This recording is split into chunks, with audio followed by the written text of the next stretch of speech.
Waktu sedang berkunjung ke Singapura, saya melihat banyak sekali petugas bandara di Singapura yang berusia tua. Mereka dipekerjakan dan tidak dirumahkan hanya karena dinilai tidak mampu bekerja.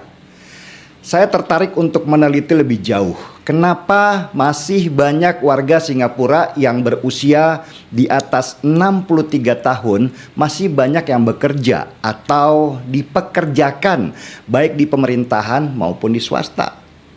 Oh ya, sebagai catatan ya, usia pensiun di Singapura di usia 63 tahun. Sedangkan di Indonesia, usia pensiun itu ada di usia 57 tahun.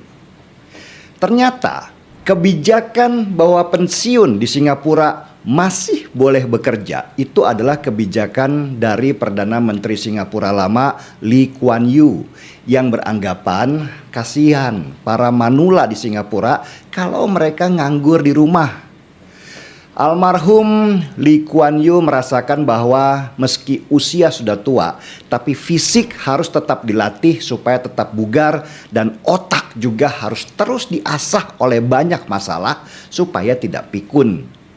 Karena itu dia menetapkan bahwa para pensiunan di Singapura masih boleh bekerja di pemerintahan meski hanya paruh waktu atau maksimal 6 jam saja. Oke. Kenapa saya bahas masalah ini? Karena kemarin sempat ribut-ribut masalah dana pensiun di Indonesia. Sebenarnya pekerjaan apa sih yang paling enak di Indonesia? Banyak teman yang menjawab, jadi anggota DPR dan jadi PNS. Itu pekerjaan yang paling enak buat mereka yang tidak terlatih survive dan kreatif di dunia usaha. Investasi cukup sekali kalau DPR pada masa pemilu dan kalau PNS pada masa pendaftaran. Kalau tembus, seumur hidup tidak akan kebingungan karena bahkan sesudah pensiun pun mau ongkang-ongkang kaki hidup sudah ditanggung oleh pemerintah. Apalagi kalau punya orang dalam, wah investasi bisa lebih kecil lagi. Cukup bawa makanan ke rumah pejabat, bicara tentang persaudaraan yang sangat melekat, loloslah di pendaftaran. Apalagi setiap tahun ada aja pendaftaran PNS baik di pusat maupun daerah. Sehingga bahkan ada atau banyak orang-orang yang berjibaku setiap tahun sampai 2 hingga 3 kali dia mendaftar jadi PNS. Tapi sadar atau tidak? Setiap tahun, pemerintah menanggung beban berat yang tidak produktif dari uang pensiunan PNS dan mantan anggota DPR. Bayangkan coba, sebagai anggota DPR, gimana nggak enak? Sekali dia jadi, bisa menjabat 5 tahun. Nanti sesudah 5 tahun dan tidak menjabat lagi, masih dapat uang pensiun sampai seumur hidupnya. Bahkan kalau sudah meninggal pun kabarnya uang pensiun itu tetap dibayarkan. Coba bayangkan uang yang diterima oleh anggota DPR ketika dia sudah tidak menjabat. Dia mendapat uang pensiun rata-rata 3 juta rupiah per bulan.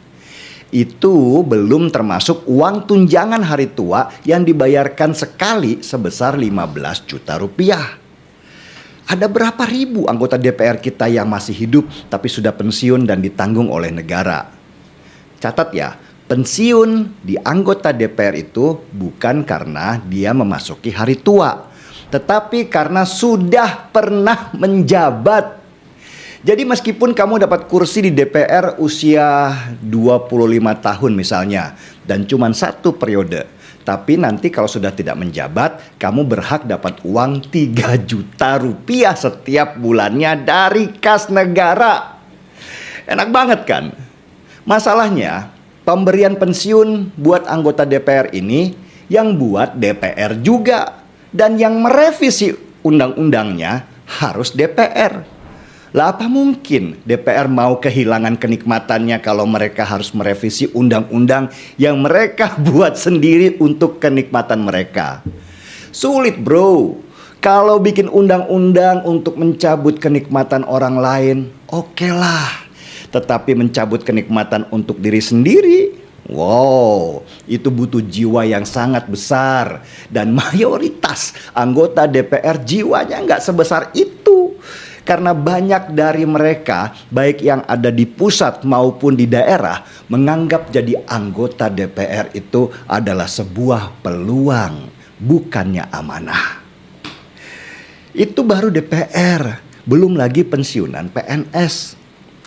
Total uang negara yang harus dikeluarkan untuk biayain pensiunan negara ini di tahun 2022 saja sebesar 136 triliun rupiah. Wow. Hampir sama dengan subsidi BBM yang kemarin dirasa berat dan harus dikurangi. Apalagi pensiunan di pemerintahan ini pastinya setiap tahun bertambah, bukannya berkurang. Dan menurut hasil penelitian, tahun 2038 nanti Indonesia akan lebih banyak lansianya daripada usia produktifnya. Kalau nggak segera dihapuskan uang pensiun DPR dan direvisi uang pensiun PNS ini, lagi-lagi rakyat kecil yang akan dikorbankan karena subsidi buat mereka akan dikurangi oleh negara. Saya bersyukur menjadi pengusaha saja, karena nggak ada konsep pensiun dalam hidup saya. Karena pensiun berarti... Iya, halo teman-teman, kembali bersama saya di channel ini ya, di channel NES 2045 yang membahas seputar politik, pendidikan, hingga budaya. Iya, teman-teman, tadi saya sempat mendengar cuplikan video sebelumnya ya, yang menurut saya penting kembali untuk diulas. Ya, meskipun memang video tersebut sudah beberapa tahun yang lalu, menurut saya ini menjadi salah satu hal yang terpenting untuk kita terbitkan kembali, yaitu masalah gaji pensiunan DPR dan PNS. Nah, kalau kita melihat DPR tadi disebut oleh Bung Denny Siregar, beliau menyebut bahwa di Singapura ya, negara tetangga kita, itu usia 60-an pun masih dipakai, teman-teman. Itu ada aturan dari kementerian yang lama gitu ya. Dan kemudian kalau kita lihat ke Indonesia ya, itu sudah apa namanya? Kalau sudah umur-umur segitu ya nggak dipakai lagi gitu ya. Dan makanya saya rasa banyak di Indonesia ini yang umurnya sudah 50-60-an ya, karena udah pensiun, nggak bisa lagi kerja, atau nggak ada lagi perusahaan yang menerima, atau apapun itu. Ya tadi teman-teman yang disampaikan oleh Bung Deddy Siregar, bagaimana kalau kita melihat orang-orang tua yang sudah lanjut usia di Singapura itu tidak pikun, karena mereka dipaksa juga untuk berpikir, karena bukan dipaksa sebetulnya, tetapi karena ada kegiatan-kegiatan, jadi ya nggak beku seperti itu ya, berbeda dengan Indonesia. Nah, kemudian apakah gaji DPR ini bukan gaji ya, atau tepatnya gaji pensiunan gitu ya, ya gaji pensiunan DPR yang konon katanya per orang itu dapat 3 juta sekian-sekian setiap bulannya. Padahal kalau kita melihat DPR ini kan eh, Dewan Perwakilan Rakyat yang setiap 1 kali 5 tahun itu ganti, berubah gitu ya. Jadi seandainya pun berapa puluh juta gitu ya, berapa juta DPR yang masih hidup sampai sekarang tetapi mereka sudah pensiun, berapa juta gitu ya. Artinya ketika negara mengeluarkan uang hanya untuk gaji pensiunan DPR, sudah berapa banyak uang negara ke sana. Padahal DPR ini kan kalau kita melihat hanya menjabat, sekali menjabat pun yang penting sudah pernah itu sudah berhak mendapatkan gaji pensiunan.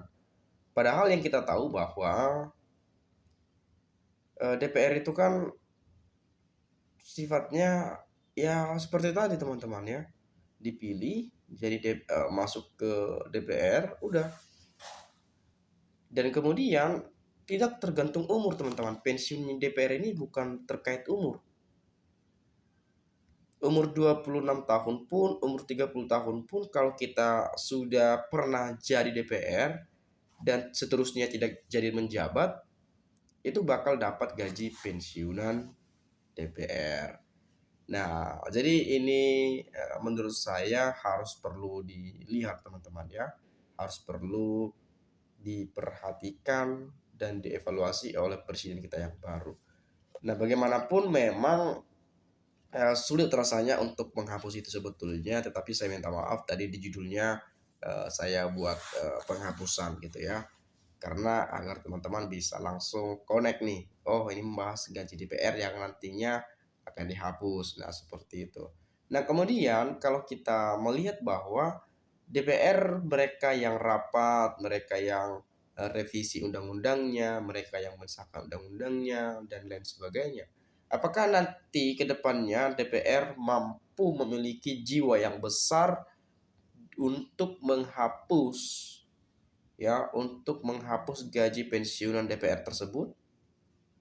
Nah, sulit ya, sulit untuk menghapus atau sulit untuk menghapus sesuatu hal yang membuat kita enak gitu ya.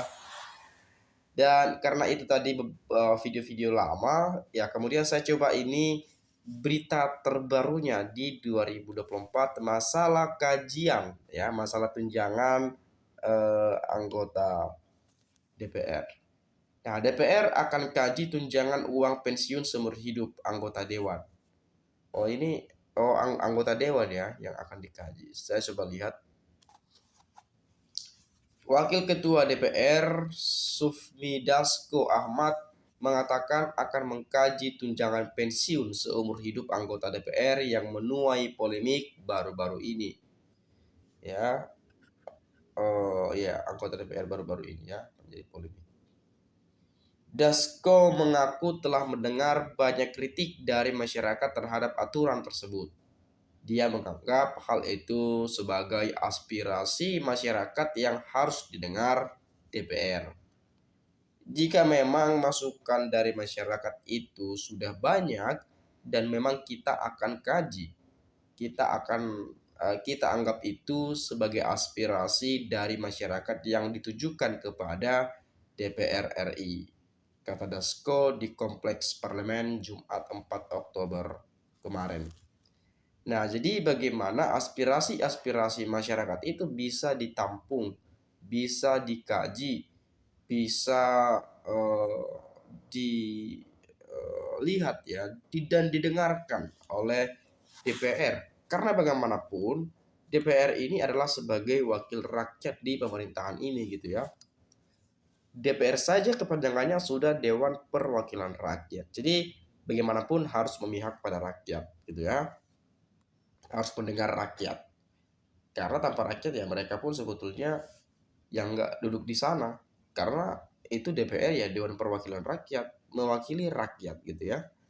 Kemudian saya lihat tunjangan seumur hidup anggota DPR diatur dalam Undang-Undang Nomor 12 Tahun 1980 tentang hak keuangan administratif pimpinan dan anggota lembaga tertinggi atau tinggi negara serta bekas pimpinan lembaga tertinggi negara dan bekas anggota lembaga tinggi negara. Uang pensiun itu diatur dalam pasal 13 undang-undang tersebut. Nah, aturan itu dirinci dalam surat Menteri Keuangan nomor S 520 garing MK titik 02 garing 2016 dan surat edaran Sekretariat Jenderal DPR RI nomor KU titik 00 garing 9414 garing DPR garing RI garing 12 garing 2010.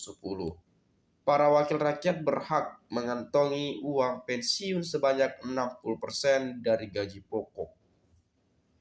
Nah, ini dalam pasal tersebut tadi bahwa ya para wakil rakyat berhak mengantongi uang pensiun sebanyak 60%. 60% dari gaji pokoknya. Luar biasa sekali teman-teman ya. Dapat gaji pensiun 60%. Ya itu udah besar kali tuh ya, lebih dari setengah gaji pokok mereka. Nah, berapa sih gaji DPR? Nah, teman-teman nanti bisa lihat gaji DPR berapa dan nanti kemudian dikurangi 40%, maka itulah hasil gaji pensiunan yang didapatkan setiap bulannya ya, karena itu sudah diatur dalam undang-undang tersebut. Makanya tadi kita berharap bahwa ini perlu ditindaklanjuti. Kemudian bagaimana biar keuangan negara ini bisa uh, tidak terlalu banyak pengeluaran setiap bulannya gitu ya. Kemudian, namun besarannya bagi setiap anggota dewan bisa beragam, bergantung pada jabatan atau posisi yang diemban.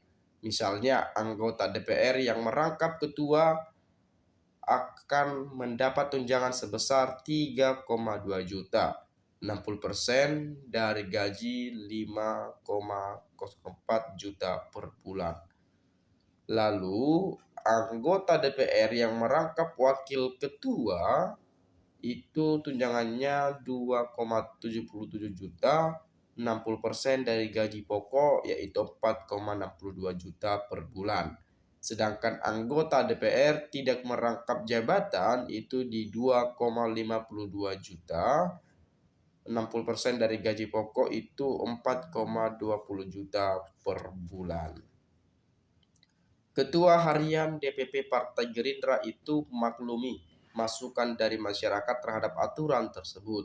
Dia memastikan masalah tersebut akan dibawa dalam rapat masa sidang yang akan datang.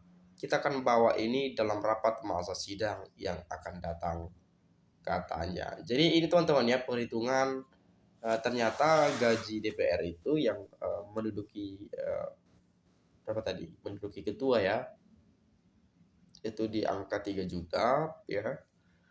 Anggota DPR yang merangkap ketua akan mendapat tunjangan sebesar 3,02 juta. Nah, inilah perhitungan dari gaji-gaji pensiunan dan gaji pokok para DPR kita yang ada di sana. Dan ini menjadi sebuah hal penting. Ini menjadi aspirasi masyarakat yang disebutkan oleh Ketua Harian DPP Partai Gerindra itu, Ahmad Dasko, menyampaikan bahwa itu adalah aspirasi masyarakat dan nanti akan dibawakan dalam rapat ketika rapat masa sidang yang akan datang ya. Saya belum tahu sudah disidangkan apa tidak, tetapi saya belum mendengarkan, dan kemudian itu bisa segera dilakukan. Karena bagaimanapun seperti tadi ya, banyak anggota DPR yang sudah pensiun meskipun usianya masih muda gitu ya, hanya menjabat satu periode contohnya misalnya, tetapi karena sudah pernah ya dapat gitu. Nah jadi teman-teman juga silakan sampaikan pendapat Anda nanti, bagaimana penyampaian teman-teman silakan sampaikan di komentar pada video ini. Itu saja, terima kasih, saya minta maaf kalau ada ucapan yang salah. Sekali lagi saya ucapkan salam inspirasi, salam NKRI, harga mati.